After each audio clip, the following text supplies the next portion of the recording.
A very warm welcome to all our viewers to the 33rd edition of Cedrus Knowledge Series. Cedrus Knowledge Series we started amidst the lockdown, and this was started with an initiative to invite one speaker each month, speaking on a variety of topics ranging right from finance to personal well being. We'll now play a short video of Cedrus Wealth Partners.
For our 33rd edition, we are extremely pleased to have with us Mr. Peshotan Dastoor, who is very fondly known as Pesi Dastoor in the industry.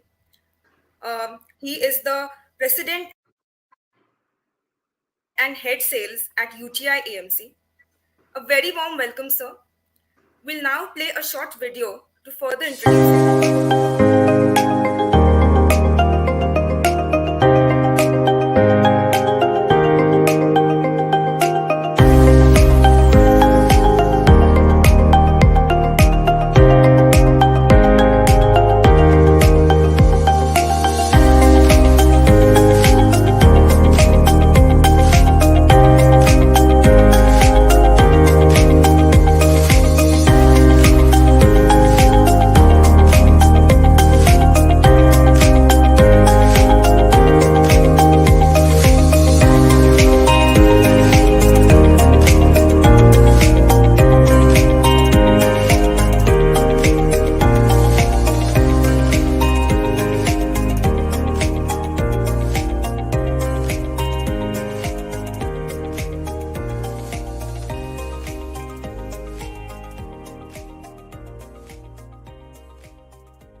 Pesi sir, we all are waiting for your views on the changes in the debt funds post the budget.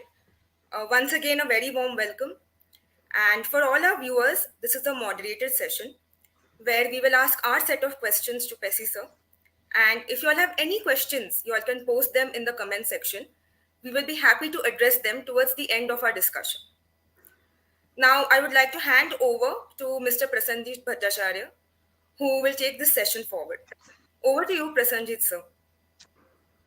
Thank you, Unnati. A warm welcome to Pesi sir for accepting this invitation to come on our knowledge series. And without going, without wasting much time, I would directly want to delve into the topic. Now, today's topic is our debt funds debt. So, could you explain the new tax provisions of debt fund investments and how they differ from the previous tax regime? Sure, Prasanjit. So, firstly, very, very good evening to everybody on the call. Thank you very much, Unnati, for that lovely introduction, Prasanjit for anchoring the show, and my dear friend Nilesh for allowing me to come and participate on the Cedrus platform. So, thank you very much. It's my joy and pleasure to be here. So, Prasanjit, yes, by surprise, towards the exact year-end change that was coming up, or rather, when the budget gets announced this time, it normally happens before the year end, but nothing mentioned in the budget. But to our surprise, before the financial year began and budget came into being, the benefit of indexation that was provided to debt funds was withdrawn, which meant that anything that you invested in debt funds will now get taxed according to your salary, income from other sources, and every other way.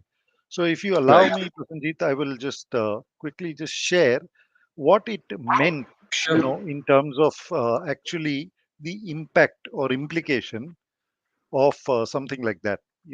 Let me just pull Sure. that screen up, and if you can confirm it is now visible to you. Yes, it's visible. Okay. So essentially, this was the change.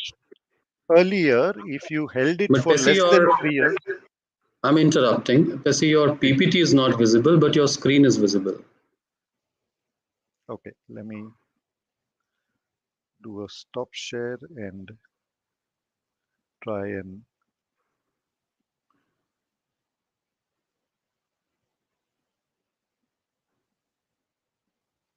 Down below, there's a present button with a plus sign on it. Yeah, is it come up now? Yes, it's come now. Yes, perfect. Okay, great. So essentially, earlier, you know, if you held a debt mutual fund for more than 3 years, it was Right, it was allowed for getting the benefit of indexation, which is nothing but the inflated price of the right, same purchase, provided you held it for 3 years, and then you paid tax right, on it only at 20%, which essentially meant that not only you got the benefit of inflation being right, absorbed in the return you make, but also the tax rate was 20 and not at the marginal rate, because somebody could be at a much higher rate from there on. This right. got withdrawn, and all earnings from debt funds now became as per your tax slab. So that's the big benefit, I'd say, they took away from the mutual fund industry. But then, Prasanjit, my the way I look at it is, it's like when you have small children, right? When your children Right, start crawling, you will right, supervise them so they don't bang their head on a table or a wall, or somewhere. Then they right, start taking their first steps. You will get them a walker. You will try and hold their hand. You will give them some form of assistance before they get the balance right and are able to walk, run, and fly in their own lives. When I right, look at the role of the regulator, the government, it is to provide that support system. right. And my belief is के अगर बच्चे बड़े हो गए और अपने आप और अपनी क्षमता पे चल सकते हैं, then really should we be positioning ourselves only for the benefit of taxation? I don't think so. I believe there is a lot more even without any kind of tax benefits in debt funds. Yeah, so nicely put, sir. So nicely put. Uh, Now, so tell us, with this indexation benefit no longer available, is there no merit in debt funds now? I mean, of course, you mentioned there are different reasons for people to invest in debt, but in the context of this discussion, with no indexation benefit available now, is there no merit in debt funds? So let me go back to the basics of mutual funds, and within that the asset class of debt funds. And the benefits are numerous. Okay, so let me start with diversification. Sure. When you buy a debt fund, you buy a portfolio of securities in proportionate value, but typically a fund would hold anything between maybe 25 and 35 different positions. When you True. actually invest in debt investments outside the purview of this, you'll probably build a portfolio of 5 or 6 instruments or 7 instruments, including 2 or 3 banks and 2 or 3 or 4 corporate FDs that you'd build a portfolio out of.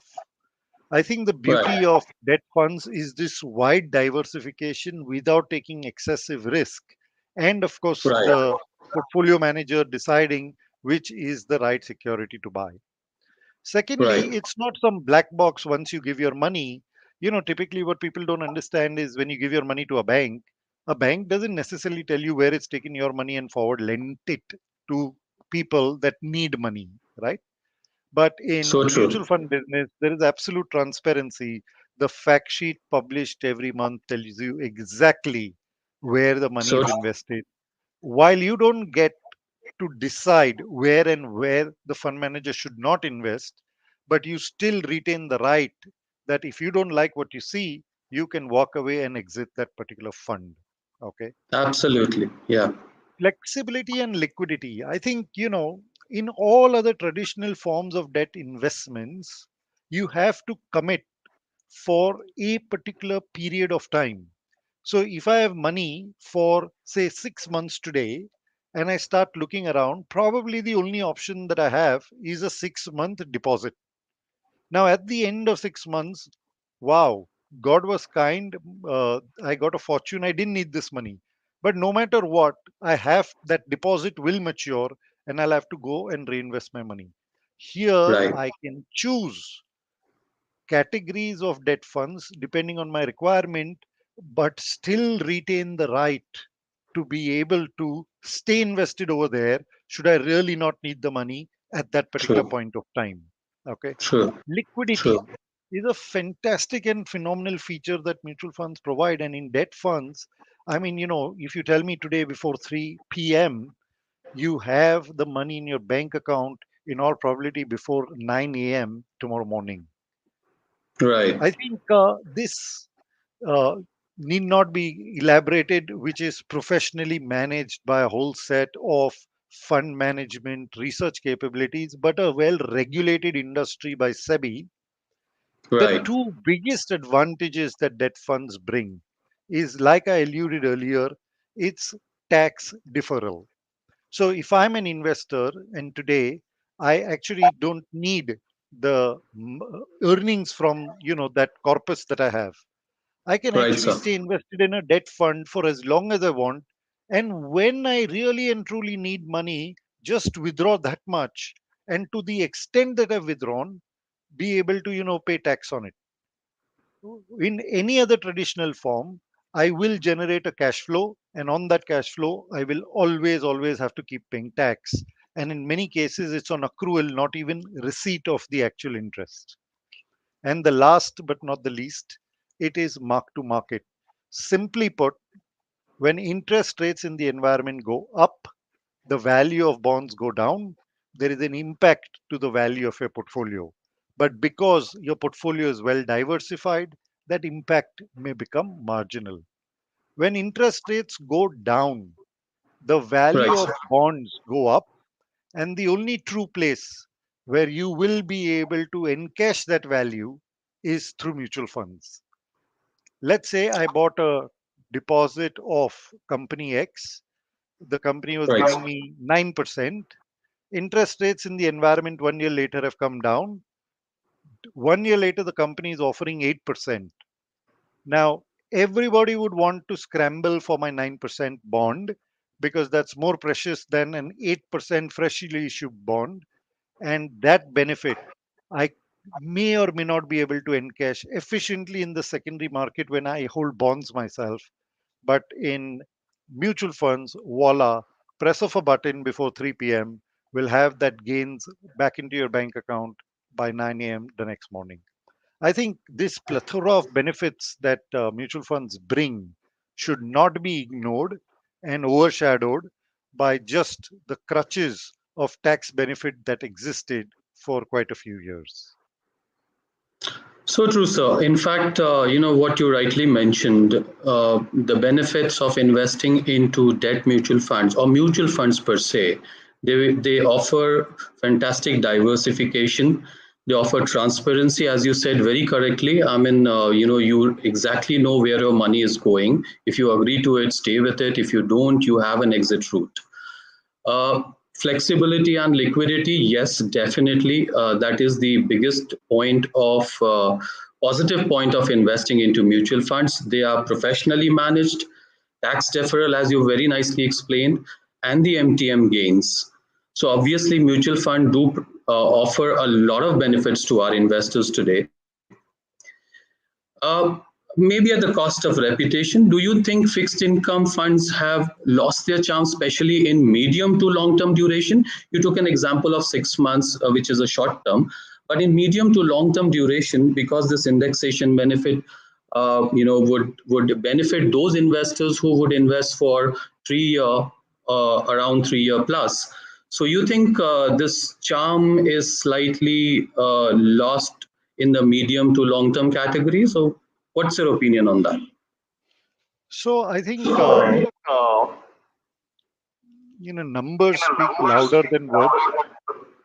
Sorry, there is an echo coming in from somewhere. I think someone needs to go on mute. But numbers do speak louder than words, and I keep tracking these numbers from the era that the tax indexation benefit existed versus after that. And here is the story that the numbers reveal.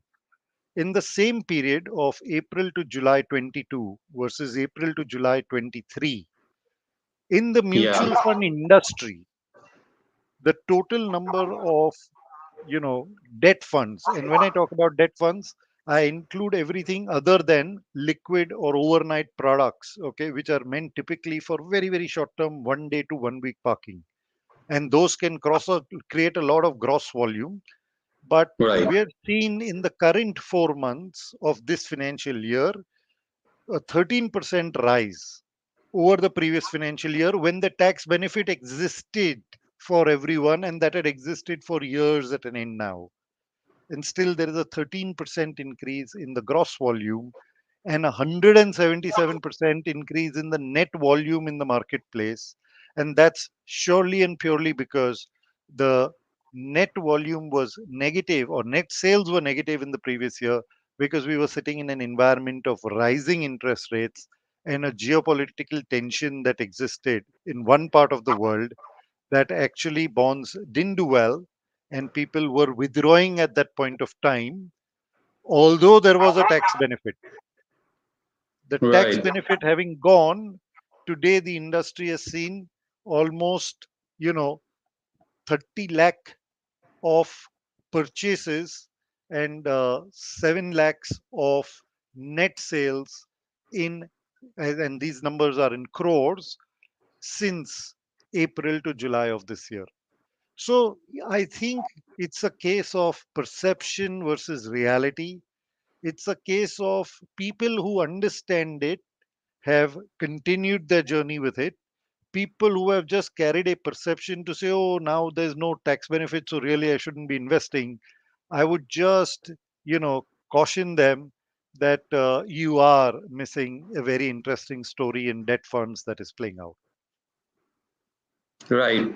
So those numbers, here as I see, net sales have been positive. Could this be a reason that people are not withdrawing their money in the wake of this change? They are holding on to their investments because the investments done before 1st of April, they still enjoy the benefit of taxation. Absolutely. But beyond that, I draw your attention to, The gross sorry, again, sales, yeah, absolutely. If right, retention was the only thing, then gross sales previous year to this year should have been higher, or rather, this year should have been lower than the previous year. That's not the case. right, So, a right, person who is starting his journey today is fully aware that I'm investing today and I'll be taxed at my marginal tax rate, and there is more today than there was in the same period of the last year. Yes, people are retaining, and that's an interesting point that you raised. We'll probably, try and touch upon it in the conversation. But clearly, from a gross volume point of view, retaining or staying put in mutual yeah, funds. Prasanjit, the ironical part, in having spent the last 20 years in the mutual fund industry and 30 in financial services, the line was drawn at 1 year, okay, for this indexation right, benefit. That right. line got shifted to 3 years. Three When that years, line yes, got shifted to 3 years, everybody had announced the same, decision: debt funds are dead. Uh, in liquid funds, dividends from debt funds were always taxed at a lower rate than yeah, growth option capital gains that you took. Over a period of time, that arbitrage was closed, and dividends are now taxed practically at the same and many times slightly higher than right, capital gains. Okay. right, Even when right, this dividend distribution tax was introduced, it was the same headline: debt funds are dead. But I think there is a deep intrinsic value that these funds provide, and customers do realize that, and perception will change when in reality they experience that benefit. Right, right. So well said, Sam. So that brings me, to the next question. Now, with various restrictions and strict investment guidelines by the regulator, how would debt funds create an alpha over traditional debt investments like FDs? Because you and me know in the mutual fund, that is our space of competition. So, how do debt funds help us there? So, again, that's exactly taking you to the next step, which is converting theory into practical. So, Prasenjit, again, let me allow me to just share this with a very simple screen of saying, if I had a crore of rupees to invest in a traditional term deposit, and when I've looked at a term deposit, I've looked at actually today State Bank of India 3-year FD rate, which is 6.5%, versus actually a mutual fund post expenses, okay, Yeah, which is at about 7.1%. Should you have invested for a period of 3 years today? And the reason that there is a difference in the net return that a customer will experience, and I'll explain that right. reason is because for most customers, when you invest, not only is the starting point higher because your yield is greater in a fund after expenses than a traditional deposit, but with a traditional deposit, you create another big problem of cash flow for yourself. So a So 1 true. crore deposit will lead to about 6,50,000 as your earnings for the year. And normally a bank will give you 6 monthly interest payout, which means you land up with 3,25,000 rupees of cash flow for you at the end of every 6 months, right? Now, Right. on that 3,25,000, you have to first land up paying tax. So one third of that is gone. So let's say you're left with 2,20,000 rupees, right? With Right. most investors, the problem is that this 2,20,000 never gets reinvested. They actually didn't need this money, but because Right. it fell into their bank account and into, you got that ting message into your, you got money, your Yeah. propensity to, go and spend that money is the highest, So whether true. you really needed the money or you didn't, because there is a forced cash flow and a forced payment of tax. Now you think of it, even if I assume you got the interest and you are ready to reinvest that interest, unfortunately, you will end up paying first of all that 1 lakh 10, 1 lakh 15,000 in taxes, and the only amount left to you to reinvest is probably 2 lakhs, 2 lakh 10,000 or 2 lakh 15,000. So you definitely understand the power of compounding. And in this case, there is a lesser and lesser amount. It might seem meager in terms of, let's say, basis points. But in this Right. example, if you just sat in a environment like this, you'd land up with 1,50,000 rupees extra over a 3-year period, and this could well take care of 1 year's expense of your housemaid, for all you realize. That's the big difference between and traditional forms of investing and debt funds.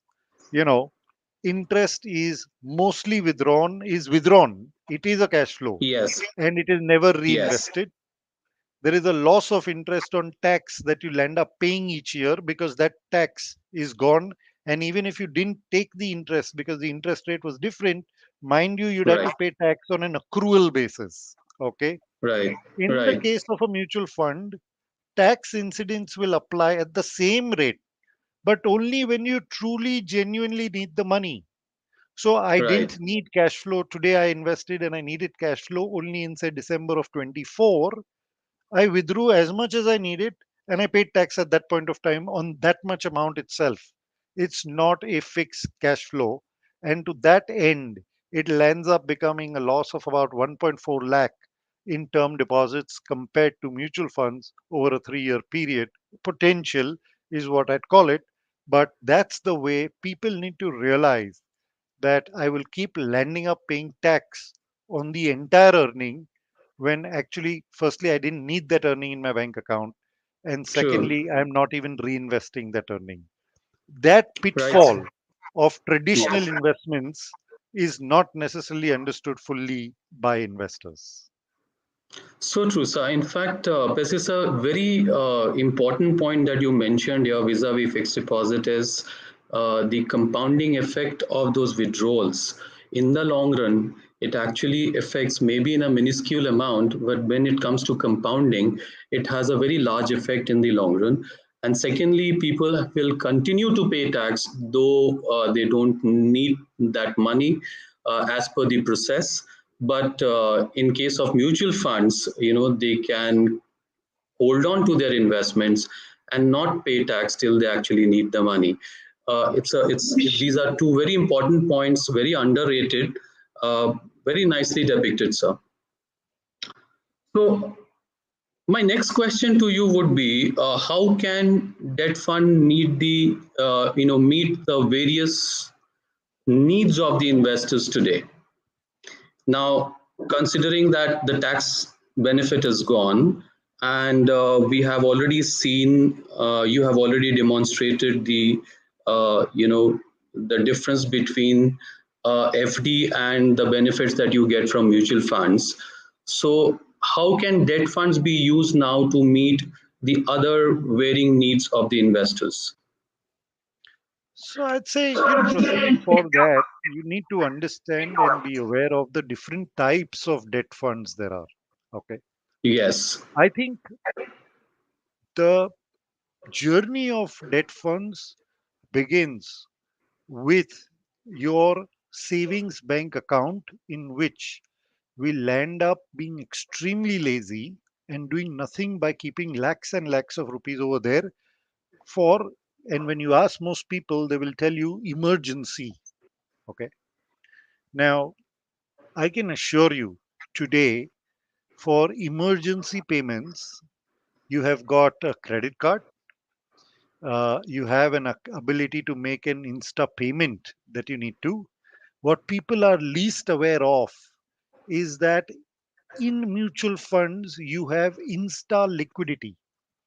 Invest in a liquid fund at any time of the day, on any day of the week. You can press a button and within seconds have up to 50,000 rupees transferred into your bank account. Now, right, even if I had a medical emergency in the middle of the night, no hospital is going to ask you to make a payment there and then beyond probably 50,000 or the credit card that you are able to swipe over there.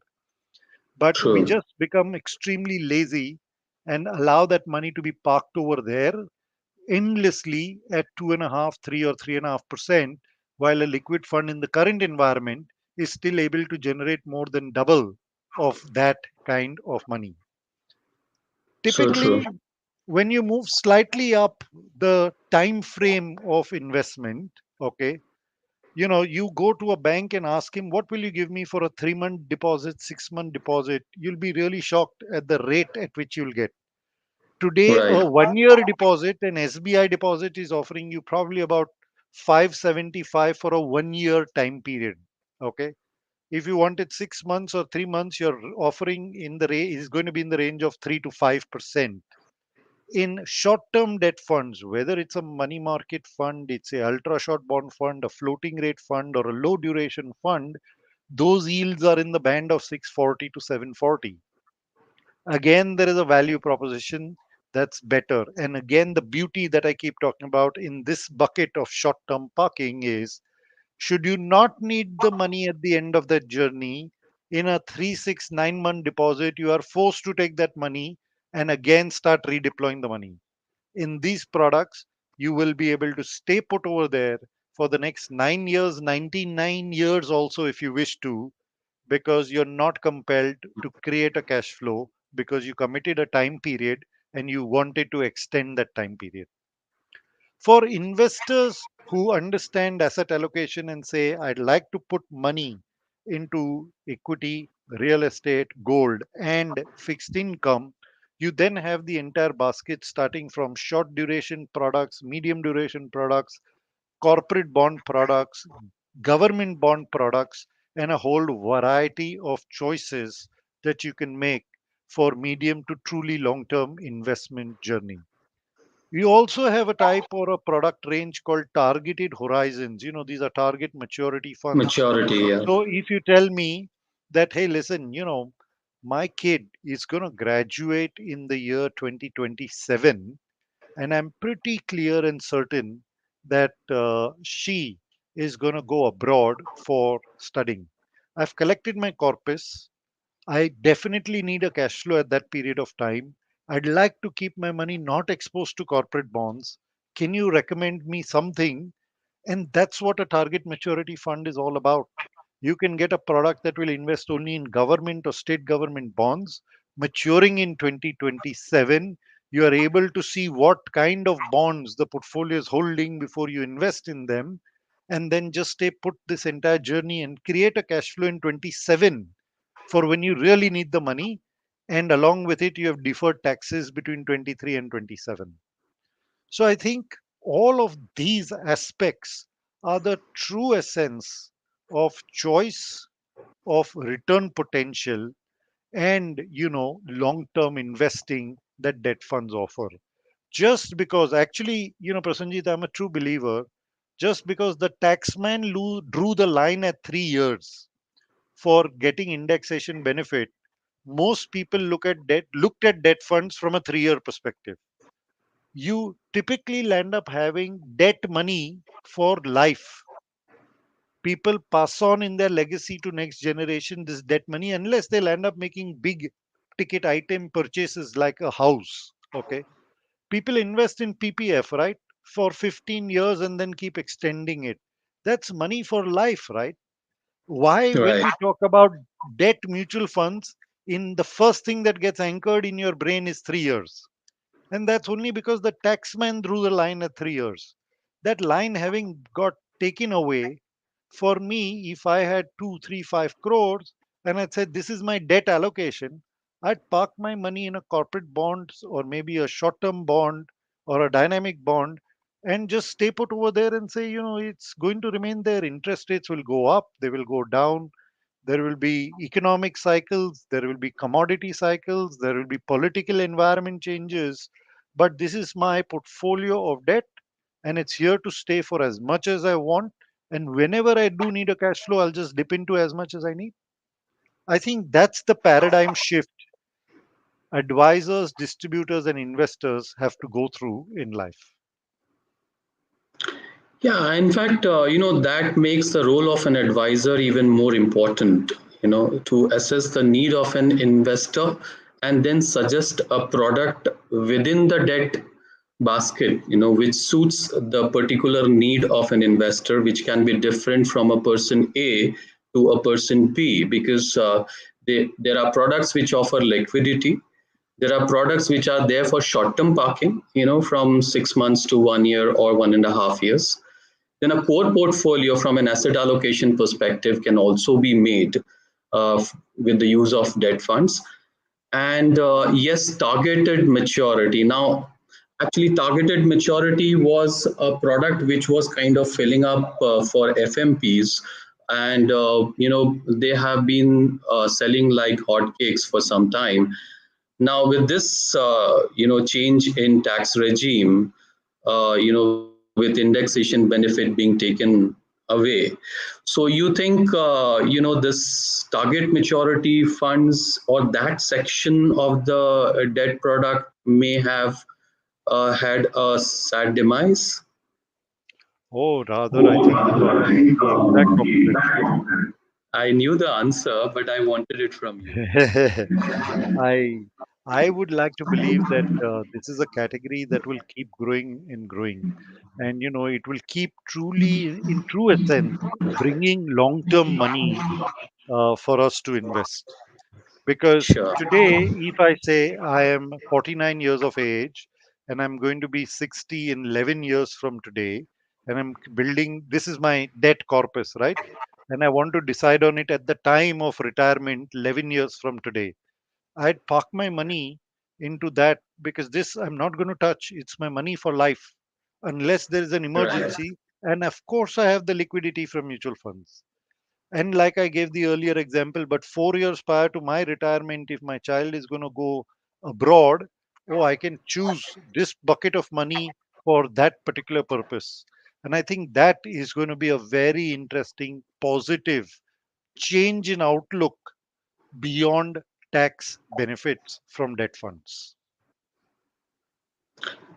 So I have noticed a industry trend where certain products are being launched, which kind of negate the effect of this indexation benefit change which has been suggested. So you think that segment still exist where the debt fund can be mixed into a product basket, giving you the equity tax benefit? Oh, yes, absolutely. And that's correct. But I don't think that can happen for an investor who did not want to take any equity risk at all. So, if I was happy to take equity risk, so, and this I typically advise for retired people. Today I keep telling them you will probably will outlive your money if you don't participate in equity. If you think you can maintain lifestyle and life in retirement journey, and today's retirement journey lasts for minimum 20 and up to 30 years, True. living up to 80 and 85 and 90 is not It's common. uncommon. It's Yeah. very, very common in today's date and time. True. Now think of it, you could start working at 25 and retire at 60. Your earning life is about 35 years, but your life from where you practically stop earning is now also become another 25 years. Previously, that part of life was all of 8, 10 years. You didn't really have to worry about it. Now, if you have to survive on something that you created in 35 years for the next 25 years, not having equity in your portfolio is going to be extremely damaging. You'll realize after the first 7, 8, 10 years of retirement that you really are getting hand to mouth on a monthly basis. That's where the injection of, say, 15, 20% of equity is needed in a portfolio. Okay. Now, to make that 20% a little more efficient on taxation, if I could increase the equity allocation through derivatives to take the taxation to an equity asset class, but not increase the risk in the portfolio and keep that at 15 to Very 15 to important. 20% of equity allocation only, I have solved two problems for the customer. One, that you are in equity. However, two, you're not paying tax at marginal rate. You are now invested in equity like instrument. Now, obviously, nothing comes for free. You will have a little drop in return compared to just a 1585 portfolio if the markets gave you no return. But that's not what you're expecting when you're expecting to survive a journey of 25 years. You are So true. expecting the market to, perform for you. It's never linear. It's not going to happen every year of your life. But Right. over the period of time, the benefit of 15 to 20% of equity in your portfolio in that product and equity taxation, such that every time you withdraw money for your needs, you're going to be able to, enjoy a great tax benefit also in it. I think these kind of products will probably see a lot more acceptance and a lot more serious look, because please remember, in India is a country that is now clearly established a war against inflation. It's become the Sure. single most point of fight and mandate given to Reserve Bank of India to manage. So to expect interest rates to be at 10, 11, 12% when inflation has been specifically asked to be targeted in a band of 2 to 4 with, or rather 4 as an anchor with plus 2 minus percent, it Yes. is always going to get targeted very, very hard. Okay. So you're not going to be a country in a high middle teens kind of interest rate environment unless there is some real political crisis that hits this country. Okay. So I think this infusion of equity with a equity taxation for a certain segment of investors will be a big, big benefit for them. So it's not going to, kind of negate the effect of the regulatory change which has come in. It is actually going to be a different perspective of buying debt funds. It will be a different product segment, you mean to say, right, sir? Absolutely. And it's going to serve the needs of a different set of investors also. Different So set of India. look at me. I'm 50, okay, almost there. But so I have an asset allocation thought process. Rather, every incremental money that I get, I'm only buying equities with it. But having said that, I've got probably about 70% of my money in equity and 30% in fixed income. But to my mother-in-law, who's 74 years of age, okay, it took me a long while to convince her, but I did still manage to convince her to buy a combined or combo product, which has about 20% of equity in it. Okay. Because I said, otherwise, if you want the pride of not having to check on your, daughters or your sons in law for any cash flow requirement, there is only one way, and that's exposing your investments to equity. Yeah, yeah.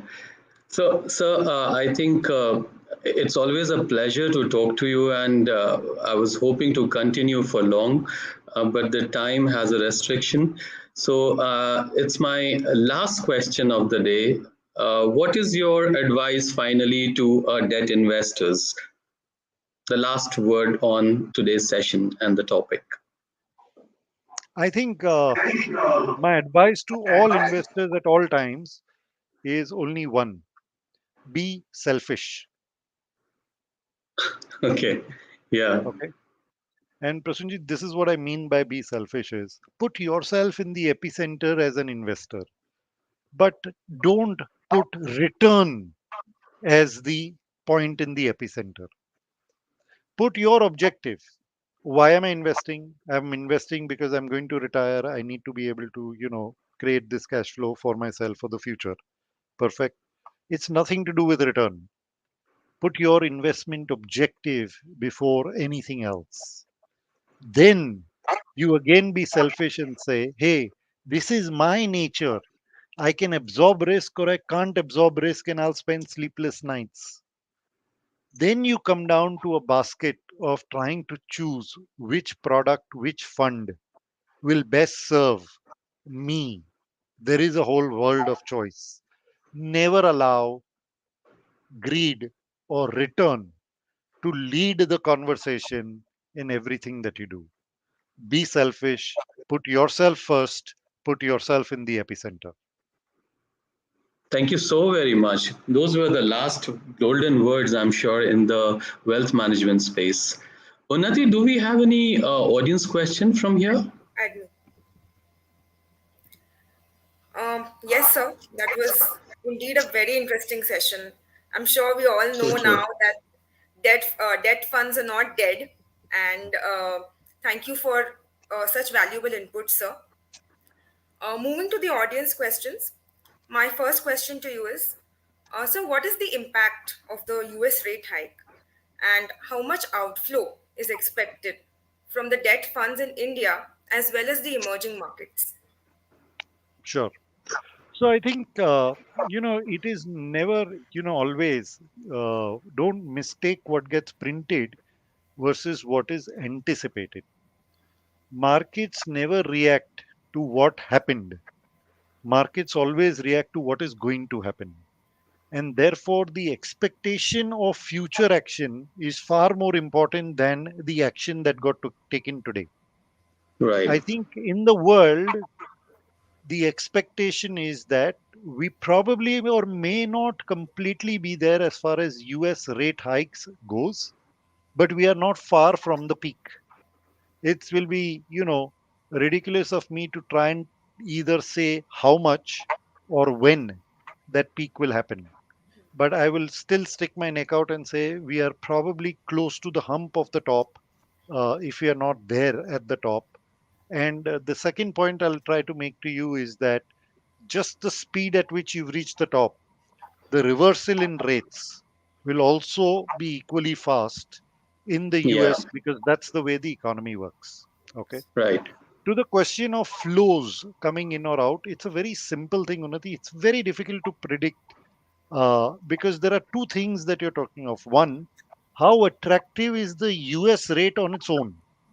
So today, if the US 10-year GSEC is, let's say, at 425, and the India 10-year GSEC is at 725, the difference between the two is 3%.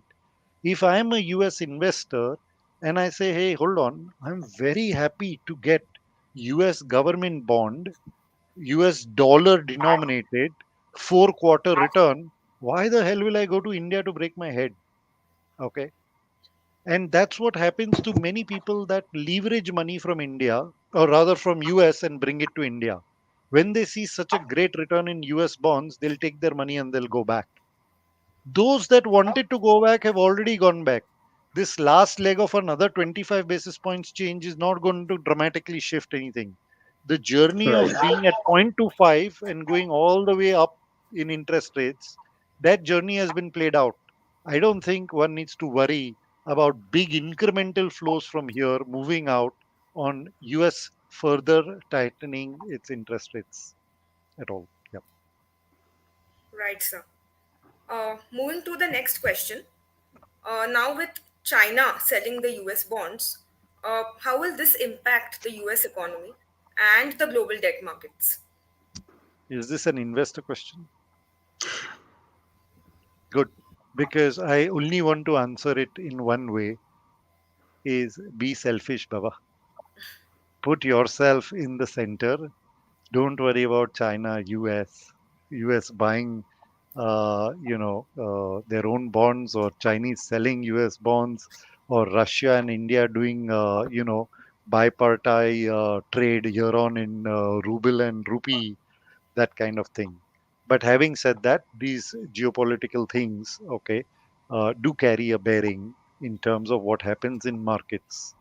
But I just say US and China are so entrenched with each other, okay, that anything that you do cannot delink the deep rooted trade ties that we have and the strong cash relationship that they have on an annual basis.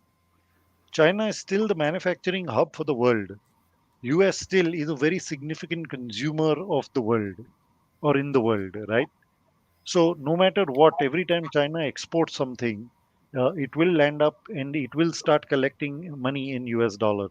Now, in this year, if I landed up with selling $500 billion also, it ain't changing anything in the equation at all. Okay.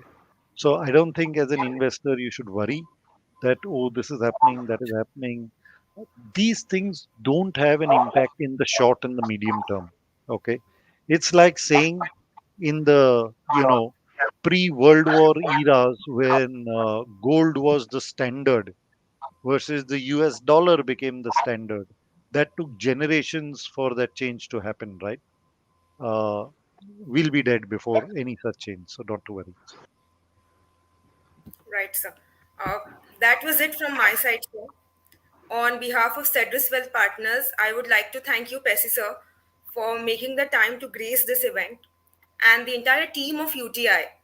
Uh, Thank you to all our viewers for tuning in such large numbers. We shall return next month with a new speaker and a new topic. Thank you once again, sir. Thank you very much, Thank you, Unnati. Peshotan. Prasenjit, lovely to be in conversation with you. And to all My our pleasure. investors of Cedrus, I'll just close with one comment that all you investors are in very good hands and a great house in Cedrus. My best Thank wishes you so to all of much. you. Thank you so much, Good Peshotan. luck. Thank you so Thank you much. and have a good weekend. You too, Thank sir. you. Thank you so much.